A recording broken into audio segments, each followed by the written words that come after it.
हाय बेचारी बहू। सरिता की शादी एक अच्छे परिवार में हुई है।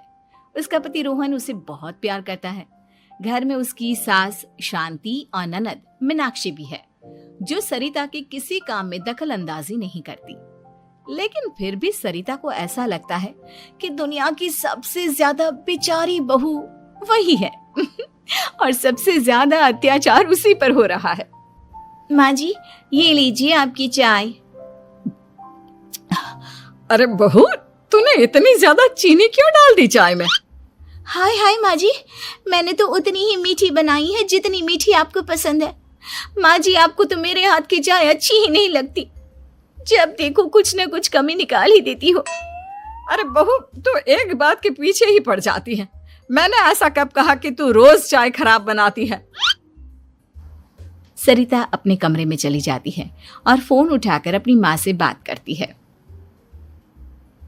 हेलो माँ, कैसी हो आप? क्या कर रही हो? मैं तो ठीक हूँ, पर तू बता, तेरा मूड कैसा है? तेरी आवाज से लग रहा है कि कुछ तो हुआ है तेरे ससुराल में। अरे क्या बताऊँ माँ, यहाँ तो हर समय मेरे साथ बहुत बुरा व्यवहार होता है।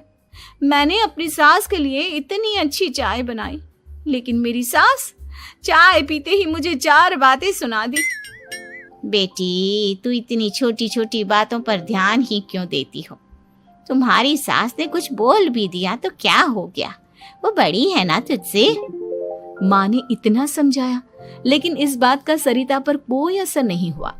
अपनी बेचारी बहू की छवि वो बदलना ही नहीं चाहती।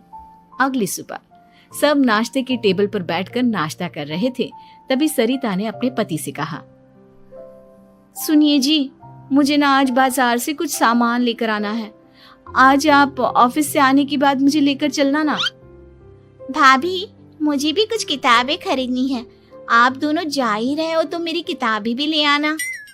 लो, अभी तो बात ही की है बाजार जाने की, तो एक फरमाइश आ गई। माँ जी, आप भी बता दो कुछ, और हाँ, मोहल्ले वालों से भी बोल दो अगर वो कुछ मंगवाना चाहते हो तो। बेचारी मीनाक्षी अपना सा मुंह लेकर रह गई। ये सब देखकर रोहन से चुप नहीं रह गया और वो गुस्से में बोला, सरिता, क्या हो गया है तुम्हें? मीनाक्षी ने तो सिर्फ किताबों के लिए बोला है। तुम्हें मीनाक्षी से इस तरह से बात नहीं करनी चाहिए। माफी मांगो उससे अभी। क्या? मैं माफी मांगू? दिन भर आपके घर के काम करूं मैं, आपकी और आपके घर वालों की बातें सुनूं मैं, और अब माफी भी मैं मांगू? ऐसा कभी नहीं हो सकता। ये बोलकर सरिता वहां से चली जाती है। एक दिन उनकी पड़ोसन घर आती है। अरे सरिता, क्या कर रही है? और क्या करूंगी भाभी जी, बस घर का काम ही कर रही हूँ। आप बताओ कैसे आना हुआ? अरे मैं तो तुम्हारा हालचाल पूछने आई थी, लेकिन तुम तो बिजी लग रही हो। कोई बात नहीं, मैं बाद में आ जाऊंगी। और क्या करूं भाभी जी, जब से शादी होकर आई हूँ ना, बस काम ही कर रही हूँ। और इस घर में ना कोई मेरी कदर नहीं करता। पति है जो बस घर से ऑफिस, ऑफिस से घर। ननद को तो कॉलेज से फुर्सत नहीं। बची सास तो उनका सारा समय मेरी गलतियां निकालने में लग जाता है। अरे ये क्या कह रही हो सरिता? तुम्हारी सास तो पूरे मोहल्ले में तुम्हारी तारीफ करती फिरती है कि तुम बहुत अच्छी हो, पूरा घर तुम्ही ने संभाल रखा है। हाँ तो क्या हुआ, इसमें गलत क्या कहती है? सच्ची तो कहती है। मेरी मर्जी के बिना इस घर का पत्ता भी नहीं हिलता। शाम को जब रोहन घर आया तो उसने सबसे कहा, कल हम सबको मौसी जी के घर जाना है। उनकी बेटी की शादी है। सब अपनी अपनी पैकिंग कर लो, सुबह होते ही निकल जाएंगे। और सरिता, तुम कान खोलकर सुन लो, वहां जाकर किसी की बुराई भलाई शुरू मत कर देना, नहीं तो मुझसे बुरा कोई नहीं होगा। हाय हाय जी, आप तो ऐसे कह रहे हो जैसे मैं सुबह शाम सबकी बुराई करती फिरती हूँ। आज तक कोई कह नहीं सकता कि मैंने किसी की पीठ पीछे और ज्यादा आगे मत बढ़ा। हमें सब पता है तो हमारे साथ क्या व्यवहार करती है। ये बात घर तक रखना, शादी में किसी को कुछ मत बोलना, नहीं तो सब कहेंगे कि शांति की बहू कितना बोलती है। हाँ हाँ, सब कुछ तो मैं ही बोलती हूँ ना।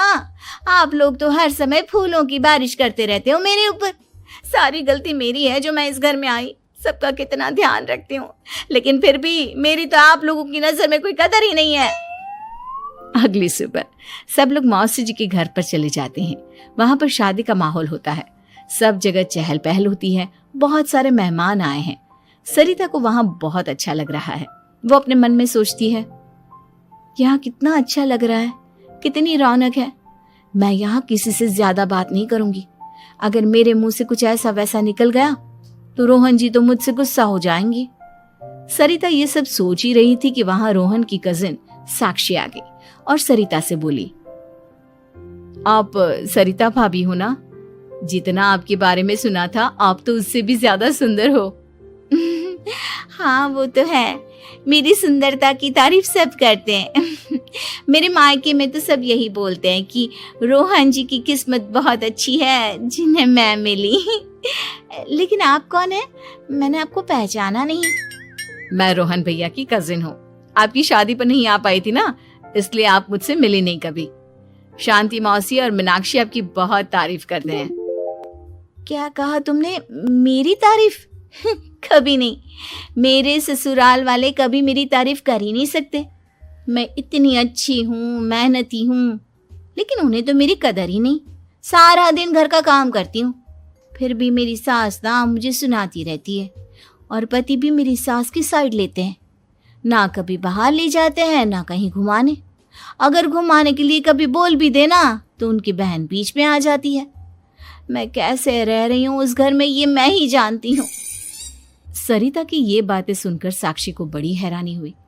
अब वो हर किसी के सामने अपनी बढ़ाई और ससुराल वालों की बुराई करने लगी। रोहन और शांति को सरिता पर बहुत गुस्सा आया, लेकिन वो चुप रहे।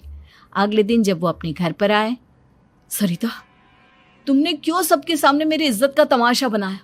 तुमसे बोला था ना कि चुप रहना। अजी ऐसा भी क्या कह दिया मैंने जो इतना भड़क रहे हो? तुम जहां जाती हो अपना रोना शुरू कर देती हो, कभी किसी दूसरे की बात ही नहीं सुनती, बस अपनी कहती रहती हो। तुमने सबके सामने हमारा तमाशा बनाकर रख दिया है। हे भगवान, मुझे अपने पास बुला ले। जिस घर में मेरी कदर ही नहीं, उस घर में मेरा क्या काम? अरे क्या करूंगी मैं यहाँ रहकर? जो भी आता है मुझे सुनाकर चला जाता है। मैं तो किसी से कुछ नहीं कहती। जी मैं सीधी सादी सरिता ने अपने आगे किसी को कुछ बोलने ही नहीं दिया, और उस दिन भी उसने सबके सामने खुद को बेचारी बना ही दिया। अगले दिन मीनाक्षी कॉलेज के लिए लेट हो रही थी, इसलिए वो हर काम जल्दी जल्दी कर रही थी। अपना नाश्ता लेने किचन में गई और पतीले में रखे गरम दूध को गिलास में डालने लगी। दूध का पतीला उसके हाथ से छूट गया और गरम गरम दूध उसके हाथ पर गिर गया। ओए माँ, हाय मेरा हाथ, माँ मेरा हाथ जल गया। मीनाक्षी की आवाज सुनकर सरिता दौड़ती हुई आई। ये क्या किया तुमने? तुम्हें नाश्ता चाहिए था तो मुझसे बोल देती, मैं क्या मना करती थी? अब पता नहीं कितने दिन की मुसीबत पाल ली तुमने। सरिता मीनाक्षी को उसके कमरे में ले गई और उसका बहुत ख्याल रखा। उसका इस तरह से ख्याल रखना शांति और रोहन को थोड़ा अजीब लगा। माँ, सरिता के दिमाग का भी कुछ पता नहीं। कल शादी में सबको इतना कुछ बोल कर आई है हमारे बारे में, और अब मीनाक्षी की कितनी अच्छी देखभाल कर रही है। ये ऐसा क्यों करती है? बेटा, तेरी बीवी की ना आदत हो गई है सबके सामने खुद को बेचारी दिखाने की, और आदत इतनी जल्दी नहीं बदलती। जब ये बोलना शुरू करती है तो रुकने का नाम ही नहीं लेती, इसलिए इसे पता ही नहीं चलता कि ये किसके सामने क्या बोली जा रही है। लेकिन दिल की बहुत अच्छी है। हमें भी अपना दिल बड़ा करके ये जैसी है इसे स्वीकार करना चाहिए।